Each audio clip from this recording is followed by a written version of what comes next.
Hello, fellow risk takers, and welcome to my worst investment ever. Stories of loss to keep you winning. In our community, we know that to win in investing, you must take risk, but to win big, you've got to reduce it. If you're not already a member of our community, please go to myworstinvestmentever.com right now to join and receive the five free benefits. First, you get the risk reduction checklist. Second, you get my weekly investment research email to help you increase return. Third, you get a 25% discount on all A Stotz Academy courses. And fourth, you get instant access to the Facebook community to get to know guests and fellow listeners. And finally, you'll receive my curated list of the top 10 of nearly 400 podcast episodes. Fellow risk takers, this is your worst podcast host, Andrew Stotz from A Stotz Academy, and I'm here with featured guest Andrew Bryant. Andrew, are you ready to rock? I certainly am. Thank you, Andrew. What a great name. We agree. We both like each other's name. Well, let me introduce you to the audience. Andrew Bryant is a global expert on self-leadership, a C-suite advisor, an award-winning coach, and best-selling author. English by birth, Australian by passport, Singapore by PR, and Brazilian by wife. Andrew is adept at moving across various cultures. Andrew is on a mission to wake people up to their best possible selves, which he does through his conference keynotes, leadership team facilitation, and coaching. He is a leadership faculty for Singapore Management University, where he also contributes to the Women in Leadership program. And he is most proud of the work he has done, building self-esteem and confidence for at-risk teenagers. Andrew, take a minute and fill in further tidbits about your life. You want me to fill you in with tidbits or go straight to my greatest problem? I think the audience would like to know a little bit more about you. You know, maybe what you learned from that. You know, you talked about the experience, that I mentioned about that at-risk teenagers. That would be interesting to know just a little bit about you. Okay, well, so, with that impressive introduction, and thank you for that, the bit that pays me the money is working with senior leaders and senior leadership teams. And one of my clients a few years ago reached out and said, we have some work for you. I was excited because, as I said, it pays my bills. But they said it's a bit different. And they said, we've partnered with a charity, and that this charity worked with at-risk teenagers, and we thought your lessons would be really great for the teenagers. And I thought, well, how hard can it be?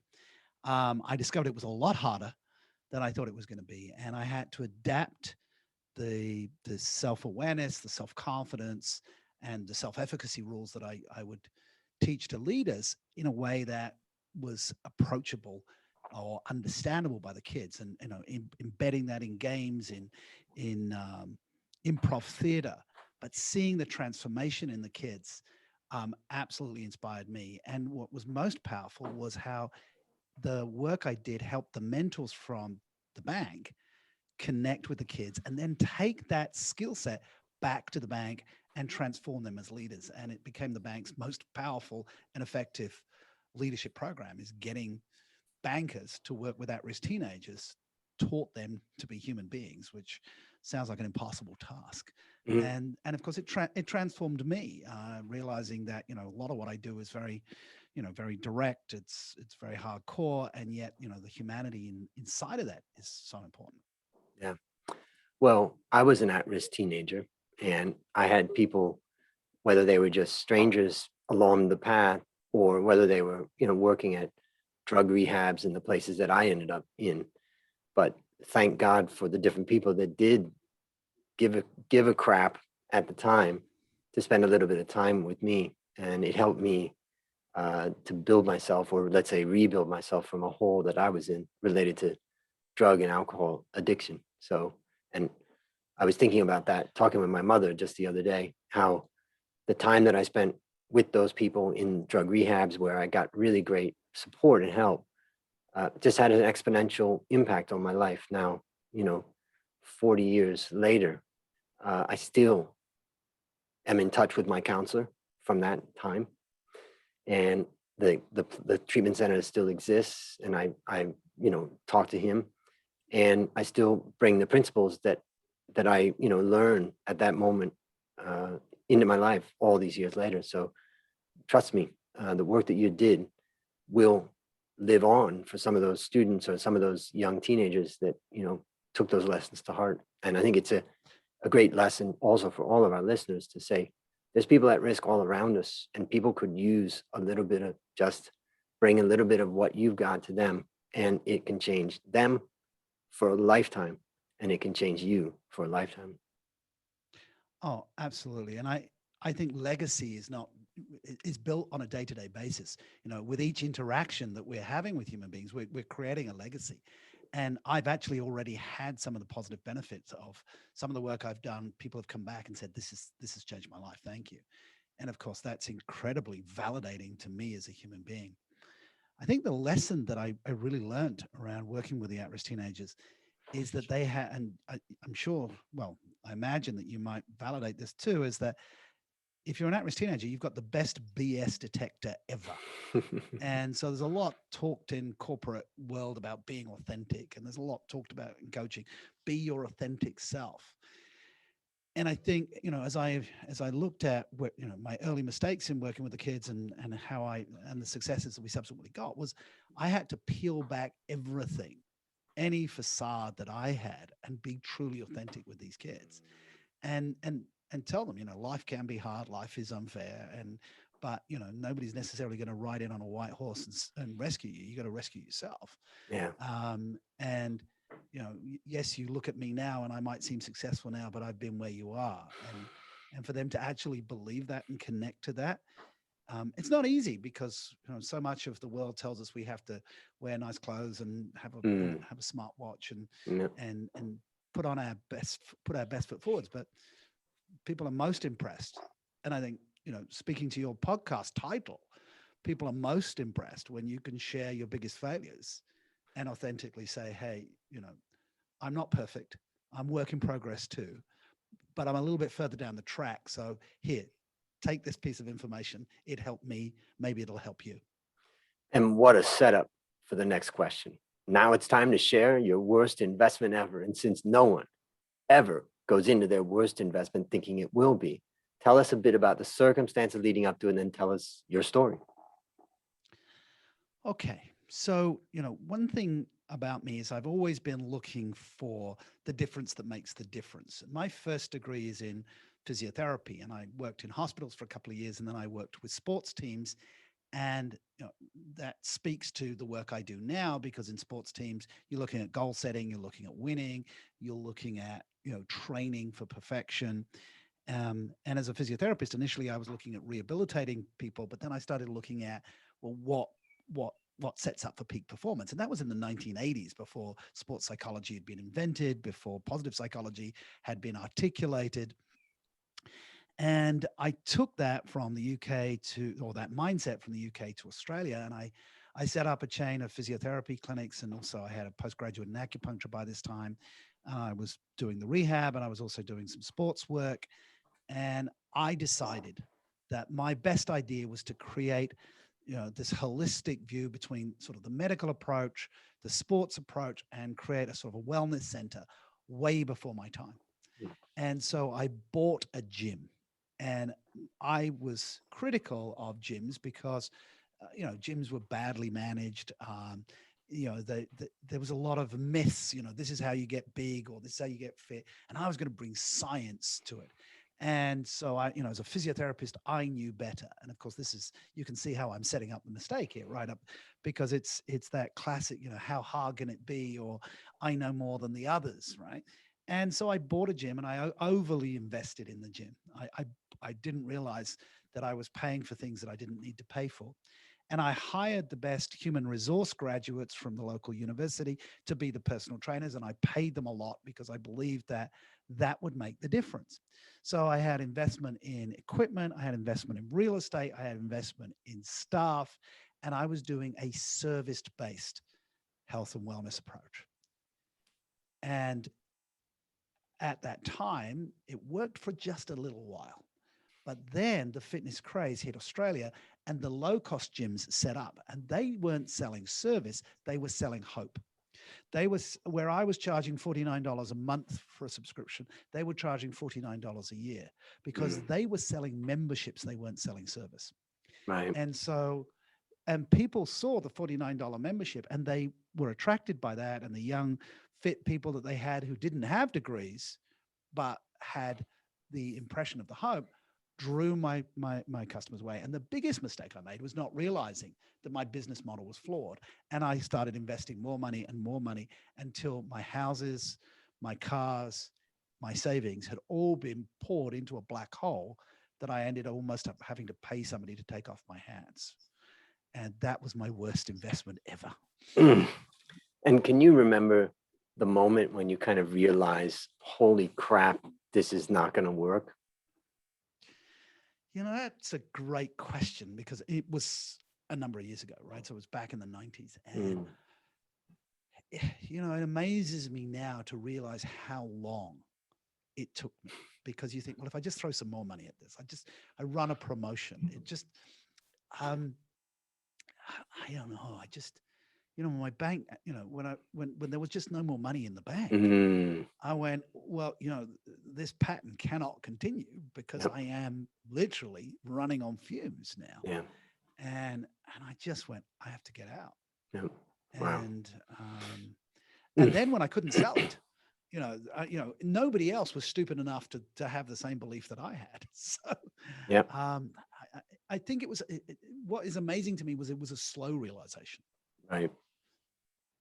And you seem like a very direct, you know, aware kind of guy nowadays that wouldn't happen now. But yeah, when you're younger, it's harder. So tell us, what lessons did you learn from this experience? Well, I think, you know, now, you know, 20 plus years, 25 years later, you know, realizing, you know, working with, you know, agile mindsets, minimum viable product, test something first, have somebody to argue against your proposition. I didn't take anybody else's advice.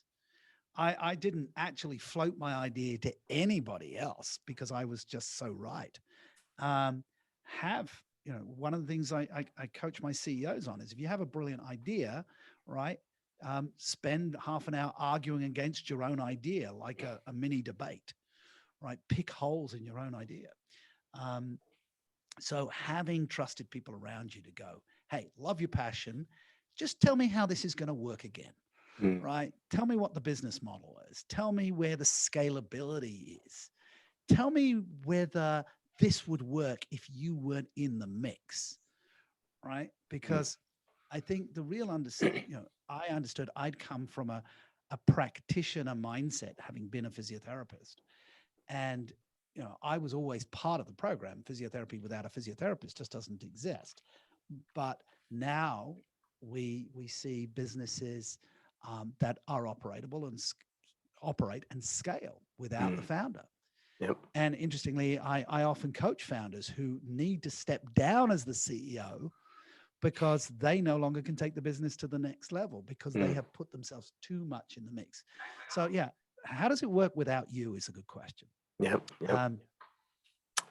In 1999, 1999 was the crucial year that all went pear-shaped. But in 2019, I gave a speech at the Asia Professional Speakers Conference where I said, you know, speaking will be disrupted and you need to have a business model where you don't have to walk out on a stage.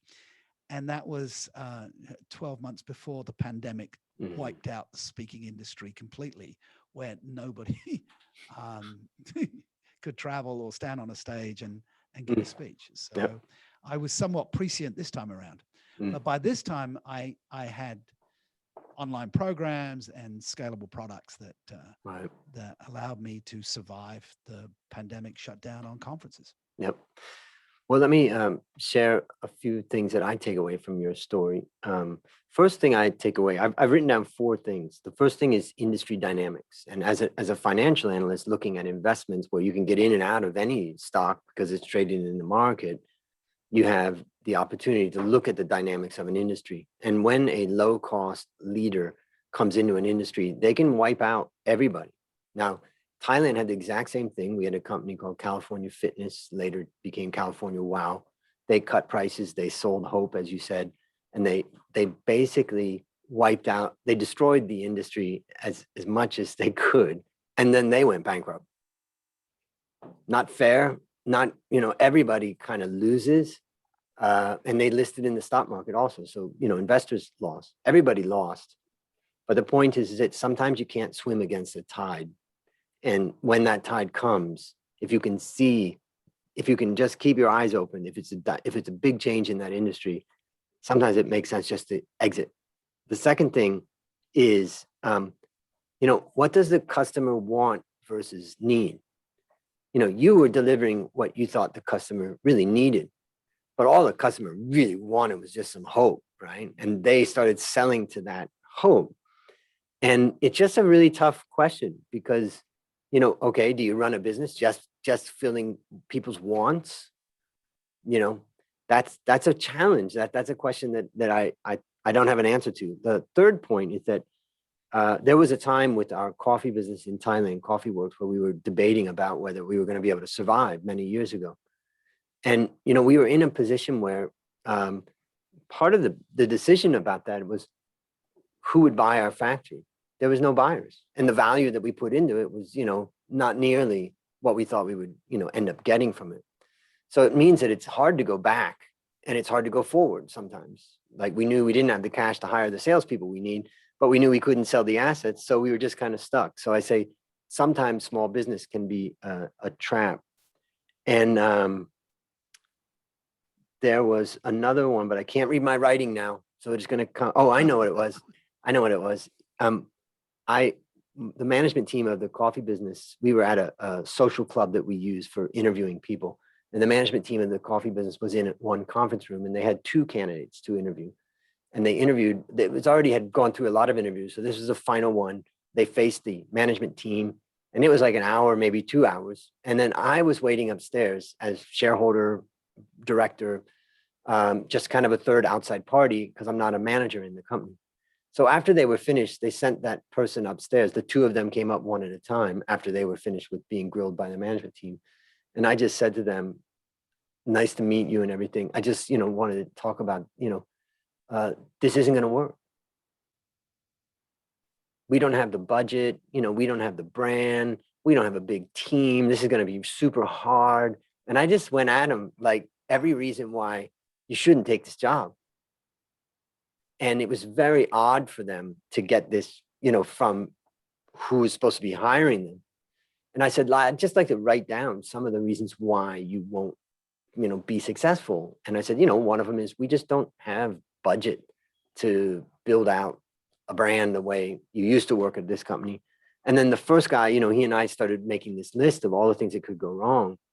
And I'd seen a lot of things go wrong in the past. And then the next guy came and I said the same thing. And he says, well, my last job didn't have a budget.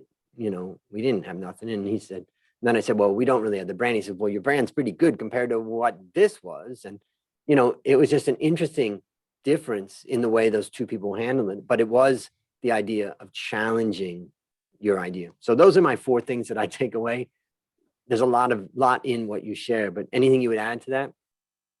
No, I think you've analyzed it very well. And I think, understanding how to get in and out of a business. I had never considered an exit plan.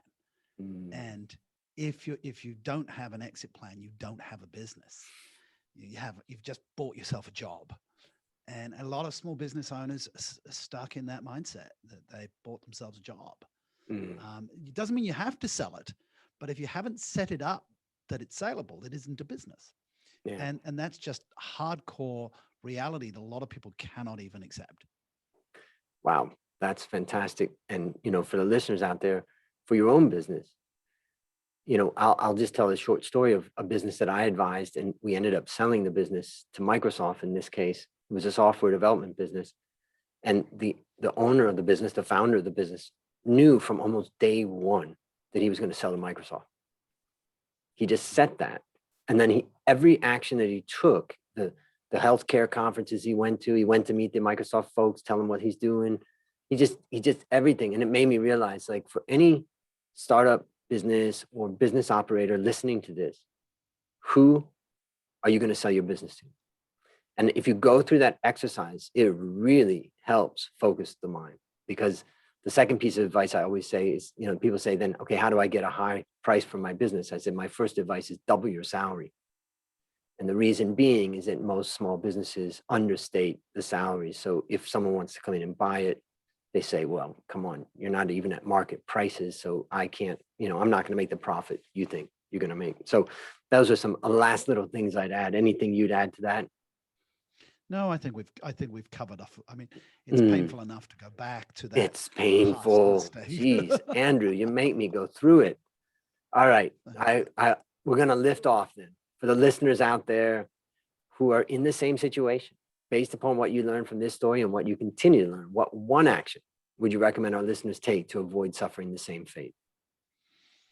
Well, I think going through that strategy that we've just done, I mean, if somebody's listening to this and they're in the stuck phase, what I would say to you is this too shall pass. I mean, it's the sunk capital problem is that they go, well, I've invested this time, this effort. One of the things that I always believe is that sunk capital doesn't evaluate the learning. I make a lot of money these days from the lessons that I have learned, the wisdom that I have made from my mistakes. So as a coach, I'm bringing out the best in others. As a C-suite advisor, people hire me over and above a coach because I have the life experience and that I can say, okay, I'm not going to tell you what to do, but let me give you some things that you need to look at. And let me give you some examples from other people who've been in the same situation and some strategies that they took. And so everything that you're going through right now actually is commercial. And, how do you commercialize ideas? How do you commercialize experience, right? What do they say? You're not completely useless. You can stand as an example to others. So your failure, I've made money out of my failure because it makes a great story. I gave in 2016, my story of losing everything became the subject of a TEDx talk I did. And obviously you don't get paid for doing a TED, but I off the back of that, I booked a whole bunch of speeches from people who said, well, your story was inspirational. So, the takeaway is you may not have it in bricks and mortar, or you may not have it in money in the bank, but as long as you have been able to articulate it as a lesson and you can share that lesson, then you haven't lost the money or you haven't lost the value. And I think that's, and as kudos to you and your podcast, that's what you're doing here is turning mistakes into lessons and lessons into value. Fantastic. And I think we're going to keep that on the show. Sunk cost doesn't account for the learning.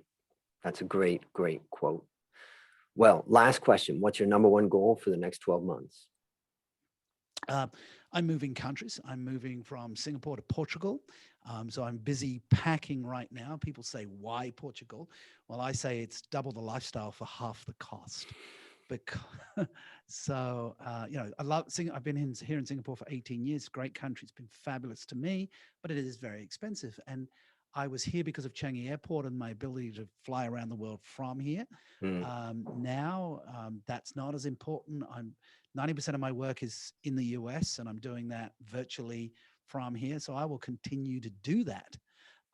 But from my base in Portugal, where I can walk to the beach, drink cheap wine and great food at the same time as adding value to my clients. So I see that as a win-win, or, I think me living the dream can be just as inspirational. Yes, we like hearing that. Well, listeners, there you have it. Another story of loss to keep you winning. My number one goal for the next 12 months is to help you, my listeners, reduce risk and increase return in your life. To achieve this, I've created our community where you gain the 5 free benefits I mentioned earlier. Just go to myworstinvestmentever.com right now to join us. As we conclude, Andrew, I want to thank you again for coming on the show. And on behalf of A Stotz Academy, I hereby award you alumni status for turning your worst investment ever into your best teaching moment. Do you have any parting words for the audience? Oh, wow. Well, thank you for the alumni. I didn't need the validation. And I think one should never seek validation, but it's always nice to get validation. So thanks very much for that. Well, that's a wrap on another great story to help us create, grow, and protect our, well, fellow risk takers.